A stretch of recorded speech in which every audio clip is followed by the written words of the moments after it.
नमस्कार आप सभी को, स्वागत है आपका हमारे इस प्लेटफ़ॉर्म पर।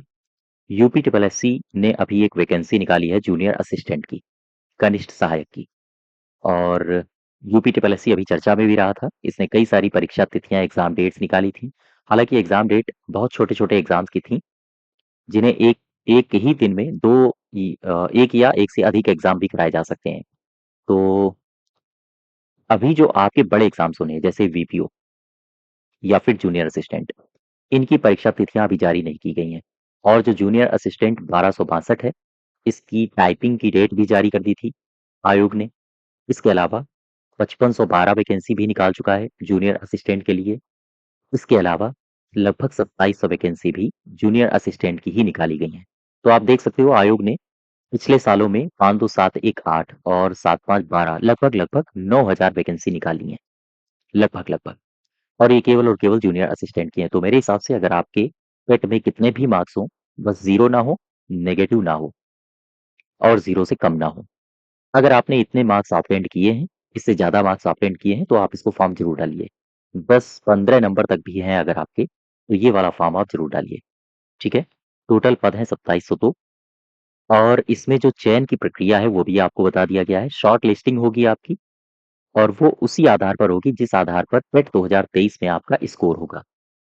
अगर आपने नॉर्मलाइज्ड स्कोर जो जारी किया गया था स्कोर कार्ड 0 उससे कम या नकारात्मक अंक प्राप्त नहीं किए हैं, तो फिर आप इसमें शॉर्टलिस्ट हो सकते हो। ठीक है? हाँ, तो अगर आपके 10, 15, 25 नंबर अगर हैं, तो फिर आप इसमें डालिए फॉर्म।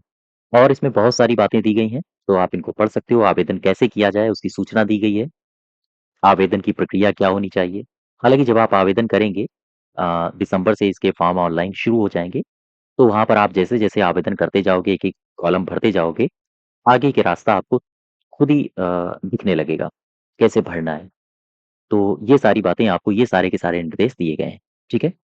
अच्छा, इसमें फ़ीस भी दी गई है कि भाई आप अगर अनारक्षित हो, ओबीसी हो, अनुसूचित जाति से हो, अनुसूचित जनजाति से हो, तो उससे फ़र्क कुछ नहीं पड़ता है, बस आपको 25-25 रुपए दे देने हैं।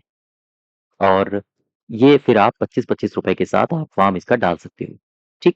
ये आवेदन शुल्क है।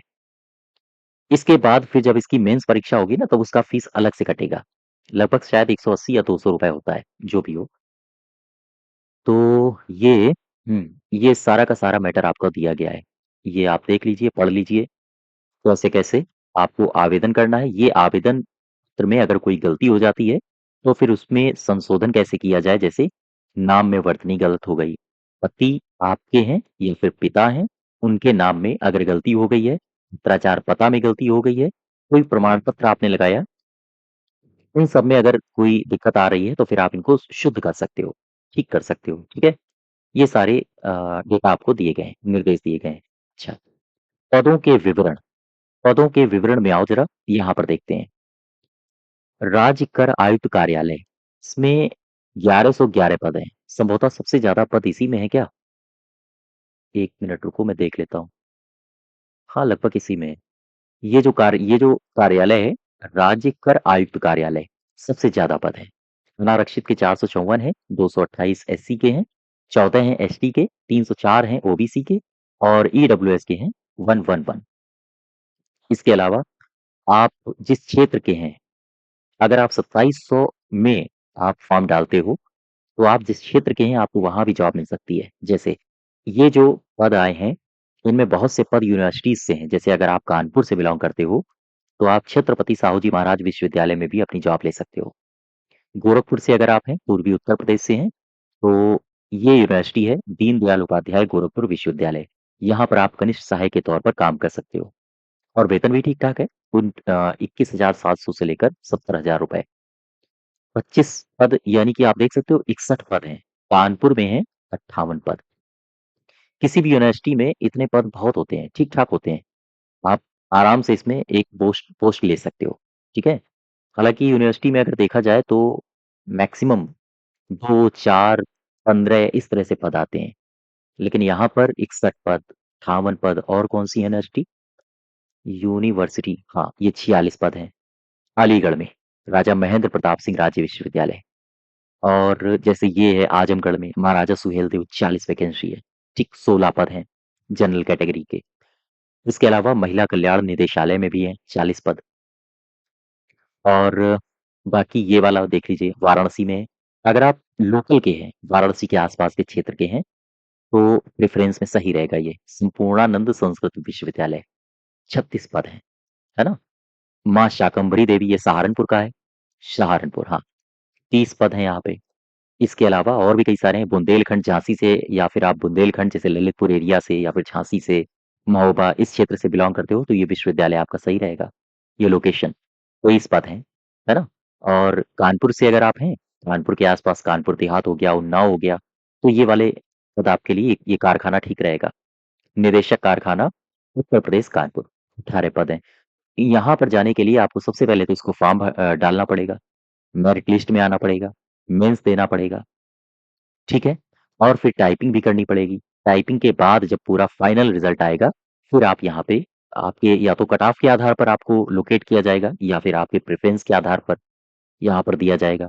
ख़ैर जैसे भी हो, लेकिन आप, ये जो 2700 पद आए हैं, इन 2700 के माध्यम से आप अपने इलाके में, अपने क्षेत्र में एक जॉब ले सकते हो। और कहीं न कहीं ये ठीक है। ये प्रयागराज का विश्वविद्यालय है, प्रोफ़ेसर राजेंद्र सिंह रज्जू भैया विश्वविद्यालय प्रयागराज, 18 पद हैं, ठीक?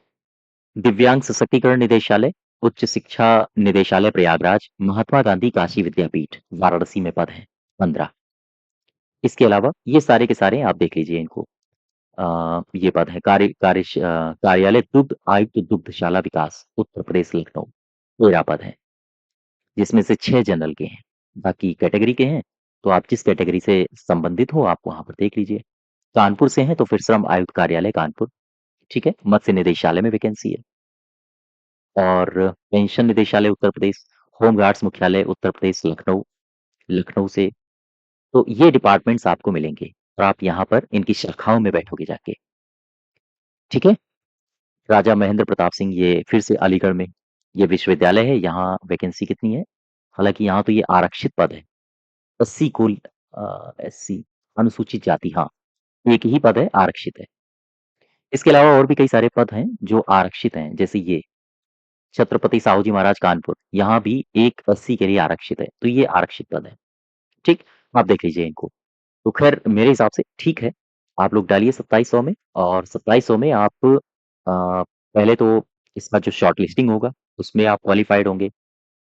शॉर्ट लिस्टिंग के बाद इसका मेंस होगा, मेंस के बाद फिर टाइपिंग होगी, और इसके बाद फिर आप वहाँ भी शॉर्ट लिस्ट होंगे। इसके बाद फिर एक ओवरऑल मेरिट बनाई जाएगी, और आप वहाँ हर जगह जब आप क्वालिफाइड होंगे, फिर इसके बाद ये जो लोकेशंस दी गई हैं, जो डिपार्टमेंट्स दिए गए हैं, यूनिवर्सिटीज़ दी गई हैं, आप यहाँ पर पोस्ट एक ले सकते हो, ठीक है? तो आपको अपने क्षेत्र में लेने का एक अच्छा अवसर है। अच्छा, ये कुछ गाइडलाइंस दी गई हैं, इनको भी आप देख सकते हो, कैसा-कैसा प्रमाण पत्र चाहिए। जैसे उत्तर प्रदेश की महिला अभ्यर्थियों के मामले में पिता पक्ष से निर्गत जाति प्रमाण पत्र ही मान्य होगा।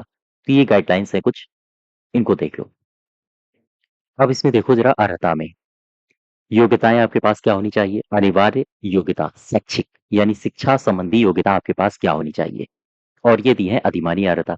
अधिमानी से आशय ये होता है कि अगर आप एक साधारण कैंडिडेट से लड़ जाते हो, मार्क्स के हिसाब से, ऐज के हिसाब से, तो फिर ऐसे अभ्यर्थियों को अधिमान दिया जाएगा, साफ-साफ लिखा है, ठीक है? जिसमें से आपको कहा गया है कि अगर आपने NCC, national cadet corps B प्रमाण पत्र धारण किया है, तो आपको अधिमान दिया जाएगा। साथ ही साथ प्रादेशिक सेना में 2 वर्ष की अवधि तक सेवा की हो, तो आपको अधिमान दिया जाएगा। लेकिन कौन-सी योग्यता है जो आपके पास होनी ही चाहिए? वो है शैक्षिक अर्हता, ये 3, 1, 2 और 3।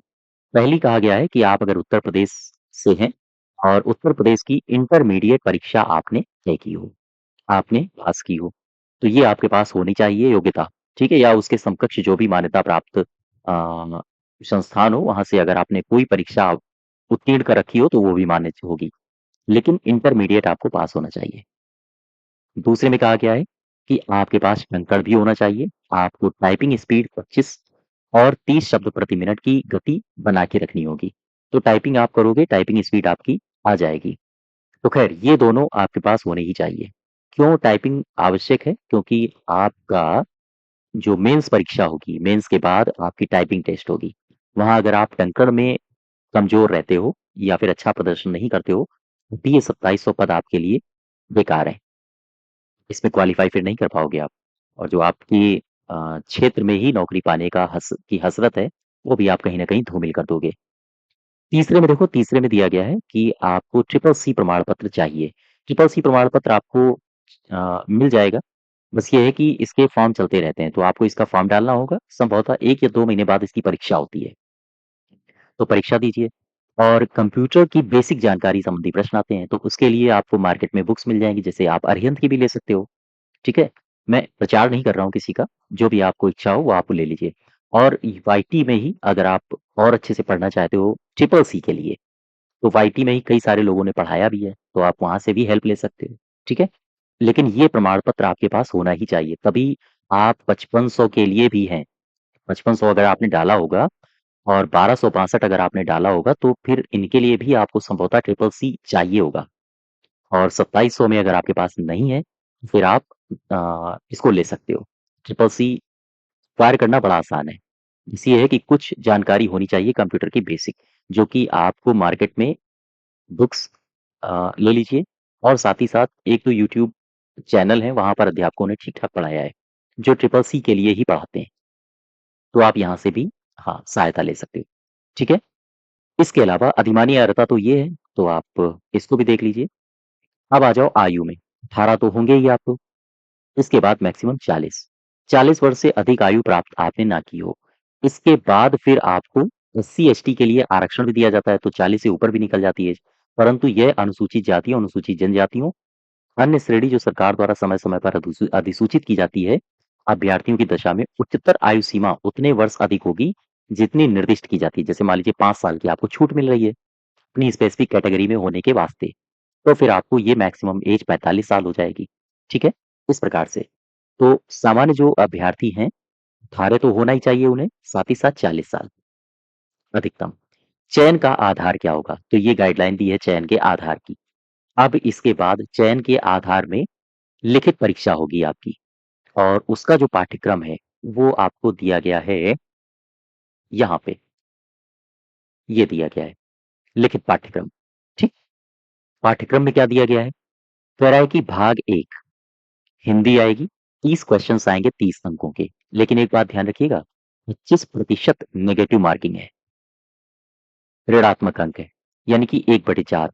क्वेश्चन अगर आपका एक गलत हुआ, ध्यान दो, अगर एक सही हुआ, आपको 1 नंबर मिल जाएगा। अगर आपका एक गलत हुआ, तो फिर 1.25 आपके काट लिए जाएँगे। लेकिन एक बात गौर करने वाली ये है कि ये जब एक गलत होता है ना, तो जो गलत हुआ है, वो नंबर तो गया ही गया, यानी कि 1 नंबर तो गया। साथ ही साथ 0.25 और जाते हैं। इसका मतलब एक गलत होने पे 1.25 जाता है। ये बात आप समझ पा रहे हो? मैं फिर से कह दूँ, जैसे मान लीजिए आपने एक सही कर दिया, तो आपको 1 अंक मिल गया। लेकिन जब आपने एक गलत किया, तो सही में से 0.25 काटे जाते हैं। लेकिन जो आपने गलत किया, वो भी तो 1 नंबर चला गया। तो ऐसे में लॉस कितने का हो रहा है? 1.25 का लॉस हो रहा है इस स्थिति में। तो बहुत सोच समझ के परीक्षा भी देनी है, ऋणात्मक अंक है 25%। हालाँकि ऋणात्मक अंक जो होता है 33% वाला ज़्यादा हाँ, घाटे वाला होता है। लेकिन फिर भी यहाँ पर आपको एक स्कोप मिलता है कि आप यहाँ पर हाँ, अक्कड़-बक्कड़ टाइप का खेल सकते हो। तो ख़ैर, वहाँ तक नौबत आना ना आए, तैयारी इतनी अच्छी हो जाए। हिंदी 30 अंक, 30 क्वेश्चन्स, सामान्य बुद्धि परीक्षण। अच्छा, हिंदी में क्या-क्या आएगा? इसमें भी देखते हैं ज़रा। हिंदी में हिंदी में कह रहा है कि उम्मीदवार हिंदी भाषा का ज्ञान होना चाहिए, समझ होनी चाहिए, लेखन की योग्यता होनी चाहिए। परीक्षण के लिए प्रश्न पूछे जाएँगे। इस आधार पर प्रश्न पूछे जाएँगे और ये जो प्रश्न पूछे जाएँगे, ये माध्यमिक शिक्षा परिषद, उत्तर प्रदेश के इंटरमीडिएट स्तर के होंगे। इससे ज़्यादा स्तर के नहीं होंगे, साफ-साफ लिख दिया है सरकार ने, आयोग ने। ठीक है? तो इंटरमीडिएट स्तर के ही आपकी परीक्षा में पूछे जाने हैं। अच्छा, सामान्य जानकारी में देख लो। सामान्य बुद्धि परीक्षण, 15 क्वेश्चन्स, 15 अंक। बुद्धि परीक्षण में आपको तत्वों का विश्लेषण करना आता हो। कुल मिला के इस परीक्षा का उद्देश्य है कि आपकी बुद्धि का परीक्षण किया जाएगा कि बुद्धि सामान्य स्तर की है या नहीं है। और सामान्य स्तर की बुद्धि है, उसके लिए मापने के लिए तर्क शक्ति, इस तरह के क्वेश्चंस डाले जाएँगे। साथ ही साथ अनुदेशों को समझाने, संबंधों, समानताओं, संगतताओं का पता लगाने, निष्कर्ष कथन टाइप के सवाल होंगे और बौद्धिक क्रियाओं पर आधारित सवाल होंगे और इनसे आपकी बौद्धिक स्तर का पता लगाया जाएगा। जो स्कोर अच्छा करेगा वो अंदर हो जाएगा, जो स्कोर कम करेगा वो फिर बाहर हो जाएगा। ठीक कुछ इसी प्रकार से सवाल है। तो 15 क्वेश्चंस हैं। ये भी जो क्राइटेरिया है पूरा हल्का नहीं है, ठीक-ठाक क्राइटेरिया है। 15 क्वेश्चंस बहुत होते हैं। प्रश्न एक सिलेक्शन के लिए बहुत होता है। तो किसी भी सेगमेंट को आपको कमज़ोर नहीं करना है। हिंदी ज़बरदस्त हो, रीज़निंग भी ठीक-ठाक हो, अच्छी खासी हो, प्रैक्टिस अच्छा हो। सामान्य जानकारी 20 क्वेश्चंस 20 अंक के महत्वपूर्ण रोल अदा करेंगे और यहाँ पर दे दिया है सामान्य जानकारी में आयोग पूछेगा क्या?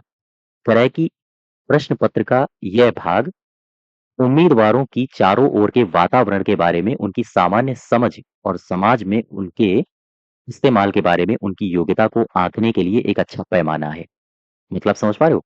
एक व्यक्ति ये है, मान लीजिए ये हो आप अपने आस-पास जो देखते हो घटनाएँ घट रही हैं, आपका उन पर असर कैसा पड़ता है? वो उन घटनाओं को आप कैसे लेते हो? वैश्विक परिदृश्य में घटने वाली घटनाओं को आप कैसे लेते हो? राष्ट्रीय स्तर की जो राजनीति हो रही है, उस घटनाओं को आप कैसे लेते हो? तो इसी प्रकार की क्वेश्चंस पूछे जाएँगे, इसी प्रकार के वातावरण से संबंधित प्रश्न पूछे जाएँगे। कह रहा है कि इस परीक्षण में ऐसे प्रश्नों को भी रखा जाएगा, जिनसे ऐसी समसामयिक घटनाओं तथा दिन-प्रतिदिन दृष्टिगोचर होने तथा अनुभव में आने वाले जैसे ऐतिहासिक, भौगोलिक तथ्य भी शामिल होंगे। ठीक? ऐतिहासिक का मतलब क्या हुआ? इतिहास से संबंधित। एक व्यक्ति के आस-पास जो घटनाएँ घट रही हैं, ऐतिहासिक जैसे मान लीजिए कोई रिसर्च हुई, अब उसमें सिंधु घाटी सभ्यता से संबंधित कोई नई रिसर्च आ गई है, तो कहीं न कहीं वो मानव जीवन को प्रभावित करती है, तो वहाँ से सवाल पूछे जाएँगे। आप अगर यहाँ रह रहे हो और आपके आस-पास जो वातावरण है, वो काफ़ी दूषित है, ठीक? झंझावात आया करते हैं, तूफ़ान, मौसम बदला करता है। इस स्थिति में मौसम से संबंधित सवाल यानी कि भौगोलिक तथ्यों से संबंधित सवाल, आप पृथ्वी पर रह रहे हो, पृथ्वी की जानकारी आपको होनी चाहिए।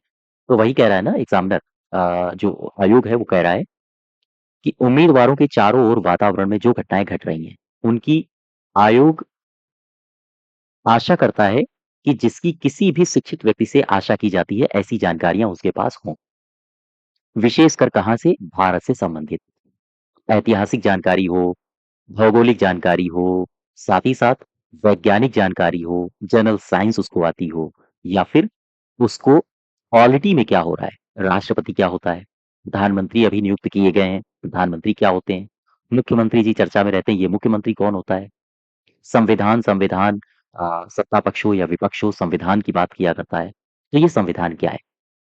ठीक है? इस तरह के सवाल आपसे पूछे जाएँगे क्योंकि साफ-साफ आयोग ने कहा है, ऐसे वातावरण में हम उन्हीं टॉपिक्स को पीछ पूछेंगे, जिनकी किसी भी शिक्षित व्यक्ति से आशा की जाती है। अगर आप शिक्षित हैं, आयोग चाहता है कि आपको आपके परिदृश्य के बारे में जानकारी ज़रूर हो।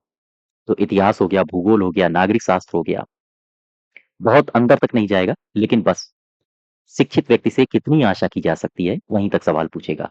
एक शिक्षित व्यक्ति से आशा ये भी की जा सकती है कि मौलिक कर्तव्य उसे पता हों, कि उसके ये भी कर्तव्य होते हैं राष्ट्र के प्रति, उसके ये अधिकार होते हैं राष्ट्र के प्रति।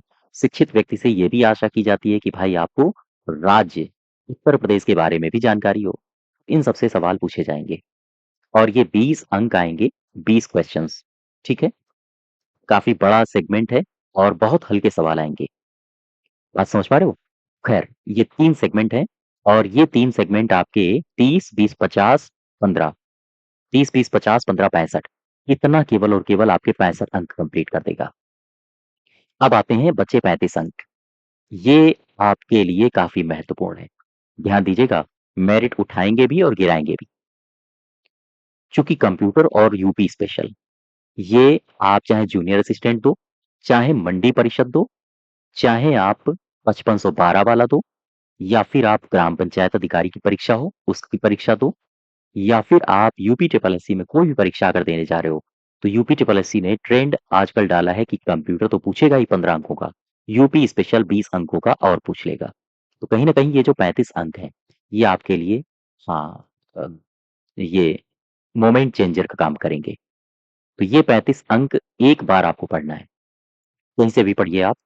एक बार अगर आप इनको पढ़ लेते हो कायदे से, तो ना तो आपको फिर जूनियर असिस्टेंट में घबराने की आवश्यकता है, ना ही आपको मंडी सचिव में घबराने की आवश्यकता है और हो सकता है कि लोअर पीसीएस भी वैकेंसी निकालेगा, क्योंकि आयोग यूपी ट्रिपल एससी जिस हिसाब से सेट कर रहा है ना क्वेश्चंस, जिस हिसाब से सिलेबस सेट कर रहा है, ये सब में कॉमन है। तो हो सकता है लोअर पीसीएस में भी ये कॉमन रहे। एक बार तबीयत से 35 क्वेश्चंस को अगर आपने कवर कर लिया, तो आप लगभग 35% सिलेबस की तरफ बार-बार मुँह घुमा के नहीं देखोगे, ठीक है? आप केवल और केवल इसमें अपना फ़ोकस करोगे। ये जो क्वेश्चंस हैं 30, 15, 20 इन पर, ठीक? जैसे वीपीओ ग्राम पंचायत अधिकारी, अगर आपने 35 अंक इनको कंप्लीट कर लिया, तो फिर आप यहीं पर ज़्यादा फ़ोकस करोगे ये 65 अंकों में। बात समझ पा रहे हो? इस वजह से ये 35 अंक आपके लिए बहुत अनिवार्य रहने वाले हैं। अच्छा, ये तो हो गया सिलेबस। अब इसमें जैसे यू कंप्यूटर है, कंप्यूटर में आओ ज़रा इसमें क्या पूछेगा? देखो, सामान्य जानकारी, ये है कंप्यूटर। देखो, कंप्यूटर में आपके वही टॉपिक्स हैं जो टॉपिक्स आपके वीपीओ में थे, जो टॉपिक्स आपके 5512 में थे, जो टॉपिक्स आपके मंडी सचिव में थे, वही सारे टॉपिक्स हैं। तो इसलिए मैं कह रहा हूँ कि ये 15 अंक महत्वपूर्ण है, ये 20 अंक यूपी जीके के महत्वपूर्ण है। एक बार आपने पढ़ लिया तो सब कुछ खत्म। अच्छा, इसमें देखो क्या-क्या है? सबसे पहला टॉपिक सूचना तकनीकी का परिचय। इस इन टॉपिक्स के जो एमसीक्यूज़ बन सकते हैं, एमसीक्यूज़ मैं लगातार करवा रहा हूँ अपने वाईटी चैनल पर, तो आप यहाँ से इनको जॉइन कर सकते हो, ठीक है? और इनको एमसीक्यूज़ लगा सकते हो आप। इसके अलावा operating system, spreadsheet, email, social networking site, e-governance, digital वित्तीय उपकरण, डिजिटल फाइनेंशियल टूल्स हो गए, अनुप्रयोग हो गए उनके, इंटरनेट, वर्ल्ड वाइड वेब का परिचय, ये टॉपिक्स मैंने करवा दिए हैं। कुछ टॉपिक्स आपके बचे हैं जो मैं अभी आगे करवाऊँगा, जैसे हार्डवेयर बचा है, सॉफ्टवेयर बचा है, संभवतः इसको मैं नेक्स्ट डे से कंटिन्यू भी कर दूँ। ऑपरेटिंग सिस्टम, स्प्रेडशीट, ईमेल यहाँ से मैं आपको करवा चुका हूँ टॉपिक्स। डिजिटल वित्तीय उपकरण, इंटरनेट वर्ल्ड वाइड वेब, भविष्य में कौशल, साइबर सिक्योरिटी। अच्छा, ये जो नए टॉपिक्स हैं, यहाँ से आपके नए टॉपिक शुरू हो जाते हैं। इन पर अच्छी खासी कमांड करनी है, ध्यान दीजिएगा। जैसे artificial intelligence, big data processing, deep learning, internet of things, machine learning, है ना? ये सारे के सारे टॉपिक्स। तो ये टॉपिक्स हैं कंप्यूटर से संबंधित, जो कि 15 अंक, 15 क्वेश्चंस कवर करेंगे। अच्छा, अब देखो उत्तर प्रदेश की सामान्य जानकारी, 20 क्वेश्चंस 20 अंक के, ये है उत्तर प्रदेश। और ये भी वही टॉपिक्स हैं, कौन से? जो वीपीओ में थे, जूनियर असिस्टेंट में थे, मंडी सचिव में थे, और भी कई सारी जो वैकेंसीज आई थी उनमें थे। तो वही है, ये 2700 वैकेंसी, जूनियर असिस्टेंट में भी वही टॉपिक्स हैं। तो इसमें है क्या-क्या? उत्तर प्रदेश का इतिहास पता हो आपको, संस्कृति, कला, वास्तुकला पता हो, त्योहार, लोक नृत्य, साहित्य, क्षेत्रीय भाषाएँ, विरासत, पर्यटन, भौगोलिक परिदृश्य, उत्तर प्रदेश का भूगोल पता हो, उत्तर प्रदेश की पर्यावरण पता हो, प्राकृतिक संसाधन पता हो, ये सारे वन्यजीव, खान, खनिज, कृषि, अर्थव्यवस्था, उद्योग, व्यवसाय, रोजगार, उत्तर प्रदेश की पॉलिटी, उत्तर प्रदेश का प्रशासन, और कई सारे लोगों के कमेंट आते हैं कि करंट नहीं पूछी जाएगी, तो ये देखो साफ-साफ लिखा है, समसामयिकी घटनाओं एवं विभिन्न क्षेत्रों में उत्तर प्रदेश राज्य की उपलब्धियाँ क्या रही हैं, ठीक है? जैसे मान लीजिए कोई इंडेक्स जारी हुआ है, तो उस इंडेक्स में उत्तर प्रदेश ने क्या परफॉर्मेंस दी है? समसामयिकी घटनाएँ यानी कि करंट अफेयर्स, और आपको पता होगा मैं लगातार करंट अफेयर्स मंथली आपको कराते चल रहा हूँ, यूट्यूब प्लेटफ़ॉर्म पर ही, तो आप यहाँ से भी हाँ सहारा ले सकते हो, ठीक है? इसके अलावा हमारे चैनल पर उत्तर प्रदेश स्पेशल को भी कवर करवाया गया है, तो आप यहाँ से इनको भी देख सकते हो। तो ये दोनों टॉपिक आपके लिए मैं बार-बार कह रहा हूँ, ये दोनों टॉपिक एक बार पढ़िए। कंप्यूटर को 15 क्वेश्चंस, यूपी जीके को 20 क्वेश्चंस, एक बार पढ़ो, गहराई से पढ़ लो। फिर इसके बाद 35 क्वेश्चंस की तरफ आपको देखने की ज़रूरत नहीं पड़ेगी। आप केवल और केवल फ़ोकस करोगे, कोई भी परीक्षा आ जाए यूपी ट्रिपल एससी की, आप केवल फ़ोकस करोगे 65 अंकों पर। ये इनकी टेंशन आपको खत्म हो जाएगी। और आप देखेंगे अभी लोअर पीसीएस की वैकेंसी आएगी संभवतः। अभी मैं अनाउंस नहीं कर रहा हूँ, हालाँकि वो सब आयोग का काम है। लेकिन फिलहाल जो मार्केट में खबरें हैं, लोअर पीसीएस इस तरह से जो खबरें चल रही हैं, उनमें भी अगर वैकेंसी आई तो संभावना यही है कि ये 35 अंक कॉमन होंगे। ठीक है? हाँ, तो ये आपकी वैकेंसी है, आपका इंतज़ार कर रही है। इसको आप लोग ज़रूर डालिए, और ये सिलेबस है, इस सिलेबस के अनुसार आप लोग लिख जाइए। ठीक है? तो और रही बात वीपीओ की, ग्राम पंचायत अधिकारी की, इसकी भी परीक्षा बहुत जल्द होगी। परेशान ना हो, निराश ना हो। और इसकी परीक्षा हालाँकि अब तो लग रहा है कि मार्च के आस-पास जाएगी, चूँकि यूपी जो बोर्ड के एग्ज़ाम्स हैं, वो भी नज़दीक आने वाले हैं, तो उस लिहाज़ से इनको स्कूल वगैरह तो हो सकता है ना मिले, लेकिन मार्च के आस-पास इसकी परीक्षा हो जाएगी।